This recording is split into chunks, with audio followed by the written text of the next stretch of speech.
Good afternoon. Thank you for giving me this opportunity to speak to the, um, the enrolled membership or whoever's out there listening. My name is Pat Alden Jr. My Indian name is Gajewach, Sacred Buffalo. Ik am ties the one of greasy mouth kid. Biuka, the beautiful I live in I'm 39 years old. I live in Fort Smith, Montana with my family. I got my wife Stacy Alden. I got my 4 kids, Mashea, Terrell, Savea, and Zay. And we got one on the way actually, so little boy on the way. Just a little bit on background. First of all, I'd like to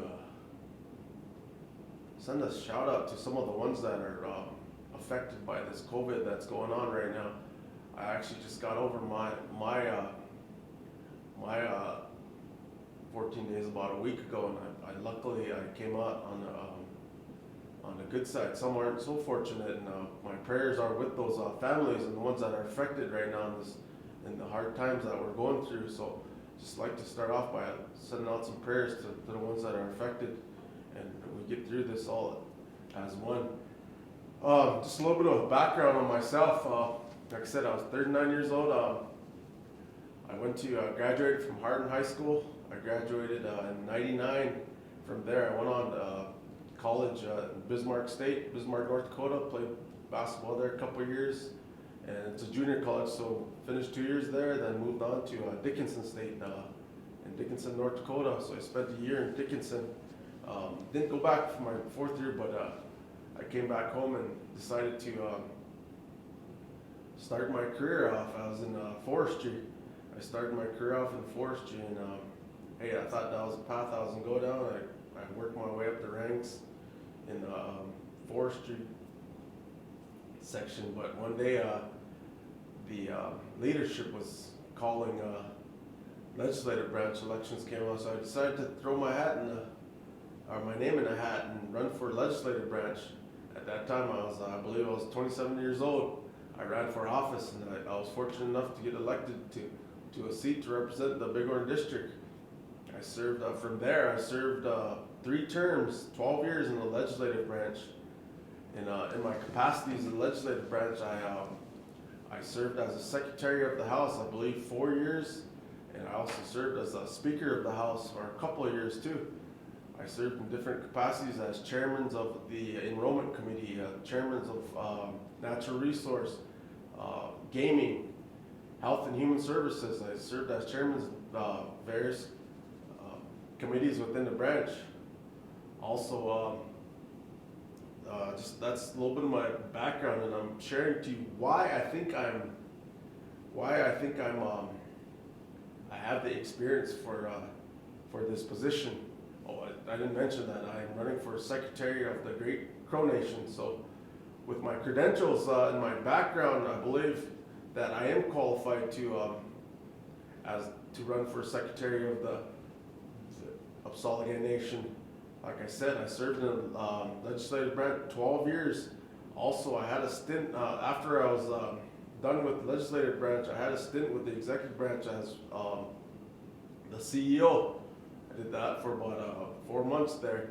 So I gained some knowledge in looking at both sides. I always said understanding our Constitution and understanding the 3 different branches is hey, legislative creates law, the judicial interprets law, the executive enforces law.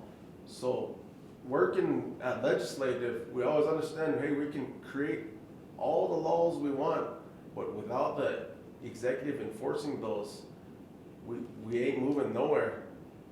So that's one of my biggest goals, is moving on to the executive side, understanding that, hey, there is some laws that are out there that just been sitting there that need to be implemented, that need to be enforced. There's a lot of things we talked about.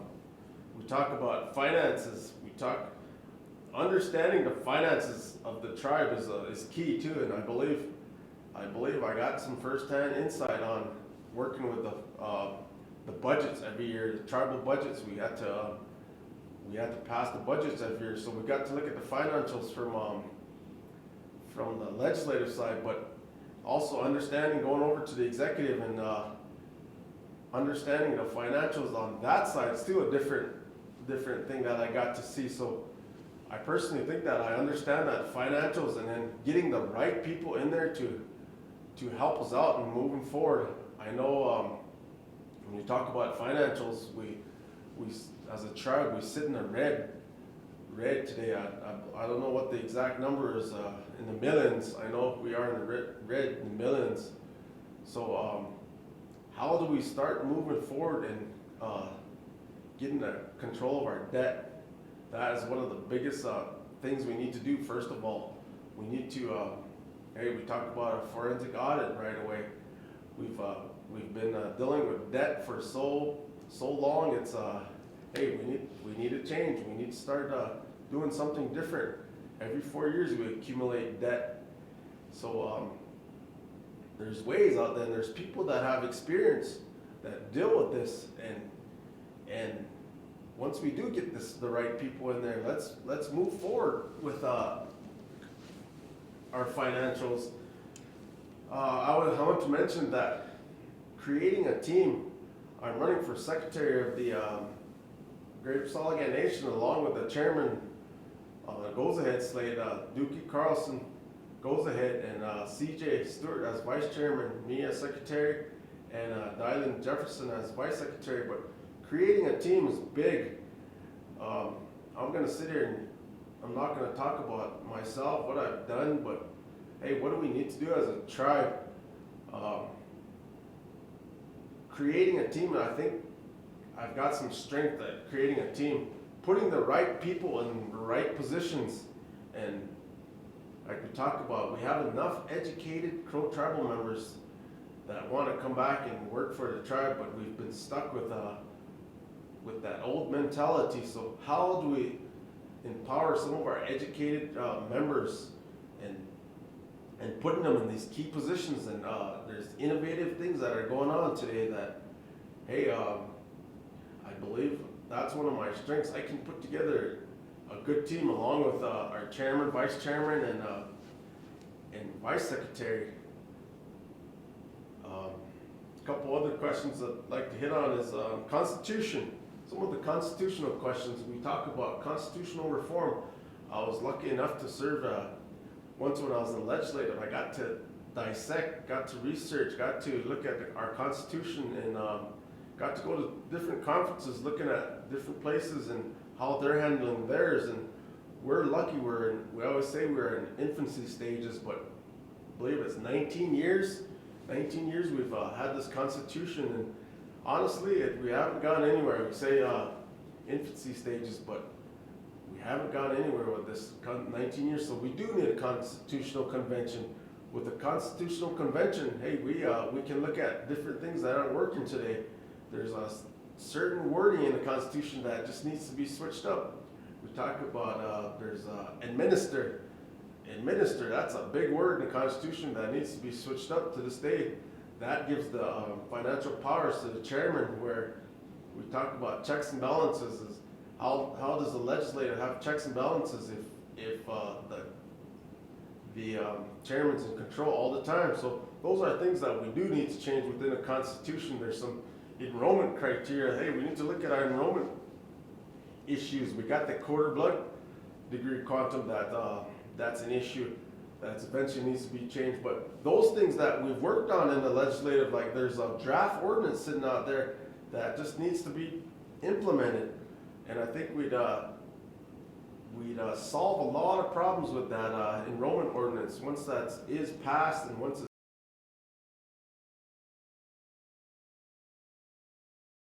enrollment's a big issue. And I think I've done a lot of research and done a lot of networking, and I've have some experience in that avenue. I can be a great help to our team on that. Moving on, just a little bit, that was constitutional issues, like I said, and economic conditions. Our economic conditions on our reservation currently, hey, we only way we move is with money. Bala, iwakada, goka. We talked about that within our families.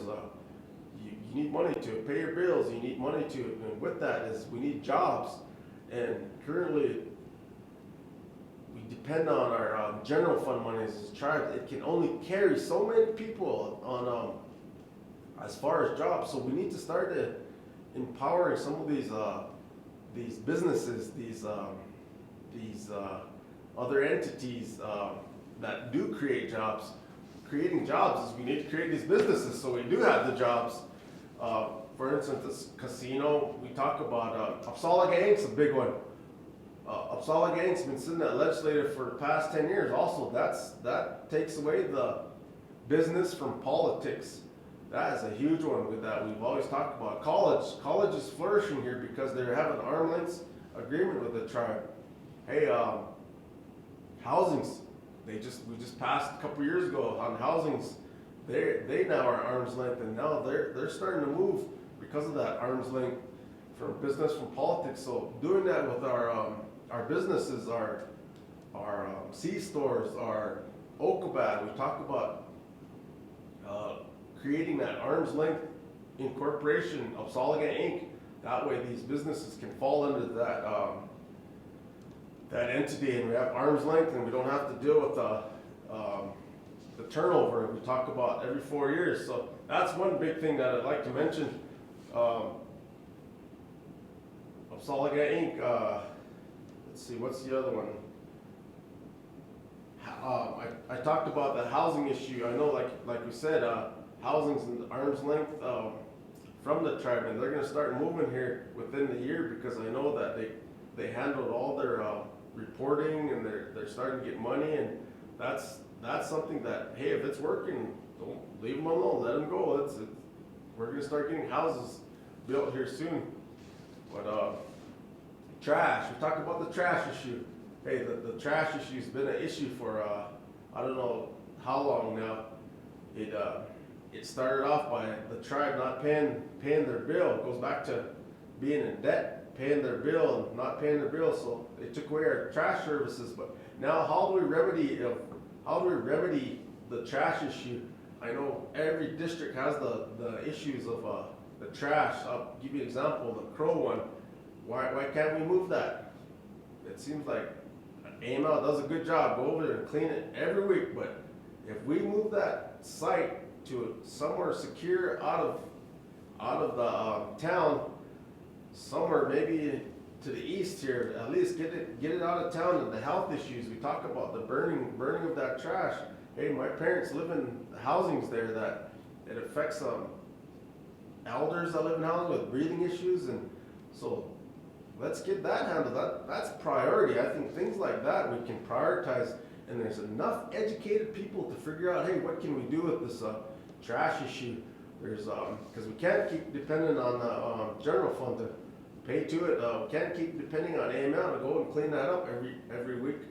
I know housing's got some ideas also on that. Like I said, there's ways that we can look at doing other things with the trash. I know there's incinerators, they call them, to create fuel. There's different avenues we can look at the trash. But first of all, let's get this Crow one out of here. There's one in Wilo that's not same thing. They burn it all the time. So let's move that. Same way it's the Sanex right now. It's an eyesore to a lot of the members living in right next to the dump sites. Those are eyesores, and a lot of it is some of the non-tribals dumping. So we need those secured. We need our own trash department. I don't know what we would call it, but we do need our own department just for that. And that's something I'd like to look at, prioritize actually. And jumping around a little bit here, natural resources, coal, buffalo, water. Natural resources and coal, we talk about, hey, we're a coal tribe. I know people talk about our coal issues, but coal is a we need to figure out some ways how we can clean energy. There's there was some projects on the table years back that we talked about working with clean energy. We still need our coal, but there's ways of going about it that we can use it as clean energy in the nation.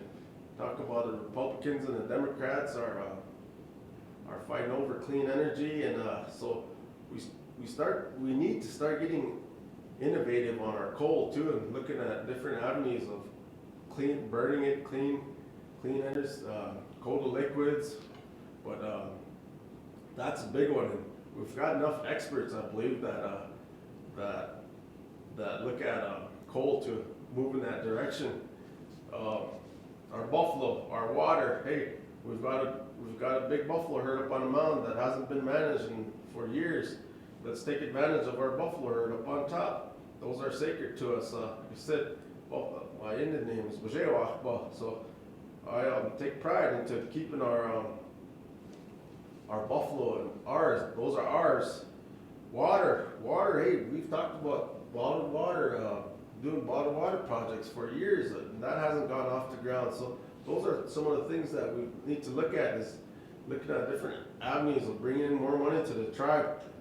Bottling water, clean drinking water for each household. That's a big one. We've always talked about. A lot of these houses have bad water.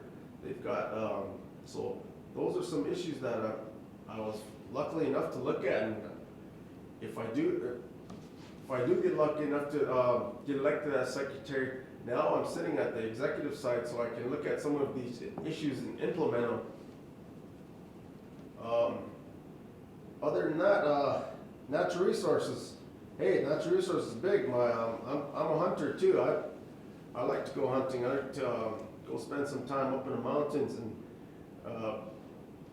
that is one thing that I will, since I've been in office, I will never do is mortgage our mountains or anything. So I know there was an old note that eventually did come off that was in Garden Basin area, but sitting here, I will never talk about mortgaging our mountains, and that's nothing I will ever do. So in closing, how much time do I get?